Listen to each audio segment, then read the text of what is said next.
உப்புசாமி ராமசாமி கல்யாணம் கட்டினாங்கோ காஜியெல்லாம் வாஞ்சு போய் கண் முழிச்சு பார்க்க சொல்ல தப்புன்னு ஒத்துக்குனாங்கோ தம்பிட தம்பி எதிர்காத்துல எச்சி மொழியாது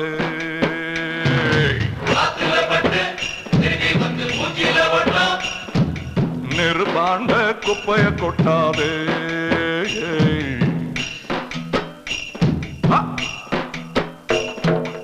எதிர்காத்துல எச்சி மொழியாத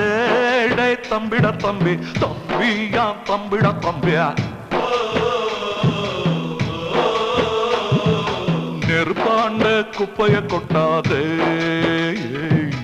எனக்கு சொன்னாரு பொன்னாண்ட எனக்கு சொன்னாரு அன்னைக்கு சொன்னாரு அண்ணாத்த அடிச்சு சொன்னாரு